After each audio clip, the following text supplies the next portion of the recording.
हमारे गर्दन पर यानी हमारे नेक में कुल मिलाकर 7 हड्डियाँ होती हैं जिन्हें हम सर्वाइकल वर्टिब्री कहते हैं। 2 हड्डियों के बीच में एक नरम गद्दी जैसा कुशन जैसा होता है जिसे हम डिस्क कहते हैं। हमारे हड्डियों के आजू बाजू लिगामेंट्स होते हैं।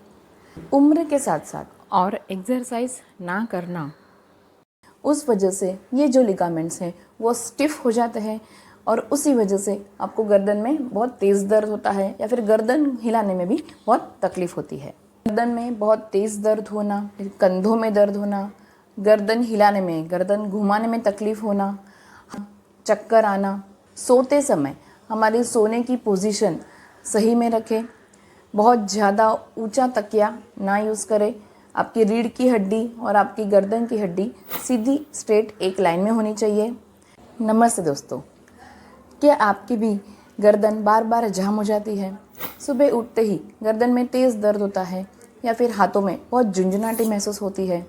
तो ये सिर्फ तनाव की वजह से नहीं, पर हो सकता है सर्वाइकल स्पॉन्डिलोसिस का एक संकेत हो। तो ये वीडियो अंत तक ज़रूर देखना, क्योंकि मैं डॉक्टर एकता चोटाई आपको बताने वाली हूँ सर्वाइकल स्पॉन्डिलोसिस यानी क्या और उससे हम कैसे बच सकते हैं। आजकल की डिजिटल दुनिया में घंटों झुककर लैपटॉप और मोबाइल पे काम करना ये हमारी दिनचर्या का एक हिस्सा बन चुकी है। शारीरिक एक्सरसाइज की कमी और हमारे गलत बैठने की आदतें उस वजह से हमारे रीढ़ की हड्डी पर, खासकर हमारे गर्दन पर बहुत बुरा असर डालती है। इन्हीं सब वजहों से एक आम पर अनदेखी बीमारी जन्म ले रही है जो है सर्वाइकल स्पॉन्डिलोसिस। सर्वाइकल यानी नेक, गर्दन और स्पॉन्डिलोसिस यानी उम्र के साथ होने वाला घिसाव या बदलाव। हमारे गर्दन पर यानी हमारे नेक में कुल मिलाकर 7 हड्डियाँ होती हैं जिन्हें हम सर्वाइकल वर्टिब्री कहते हैं।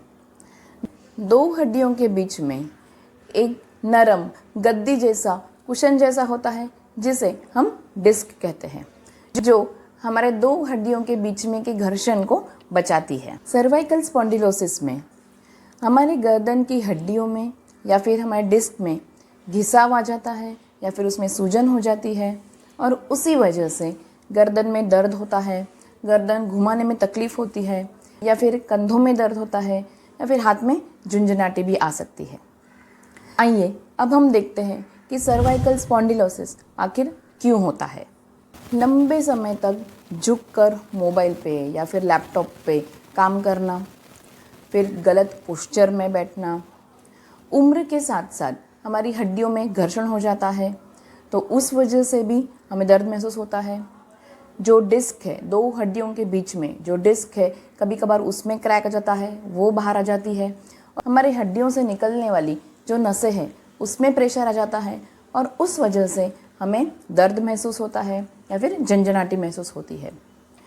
फिर अगर आपके नेक में कुछ इंजरी हुई हो, कुछ लगा हो या फिर कुछ एक्सीडेंट हुआ हो तो भी आपको दर्द हो सकता है। स्मोकिंग की आदत हो, वो सर्वाइकल स्पॉन्डिलोसिस को बढ़ावा दे सकता है। अगर आपका वज़न बहुत ज़्यादा हो तो वो आपके वर्टिब्रास पे, आपके हड्डियों पे एक्सेस प्रेशर क्रिएट करता है। अगर आपको बहुत मानसिक तनाव हो, बहुत स्ट्रेस हो तो भी सर्वाइकल स्पॉन्डिलोसिस को बढ़ावा दे सकता है। हमारे हड्डियों के आजू बाजू लिगामेंट्स होते हैं।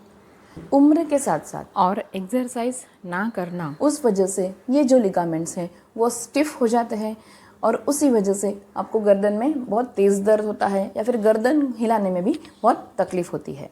आइए अब हम देखते हैं कि इसके क्या क्या सिम्टम्स हैं। गर्दन में बहुत तेज़ दर्द होना, फिर कंधों में दर्द होना, गर्दन हिलाने में, गर्दन घुमाने में तकलीफ़ होना, हाथों में झुंझुनाहट आना, सर में दर्द होना, चक्कर आना। आइए अब हम देखते हैं कि इससे हम कैसे बचें। अगर आपका काम लगातार झुक कर है तो कृपया हर आधे घंटे में 1 या 2 मिनट आप गर्दन की एक्सरसाइज करें।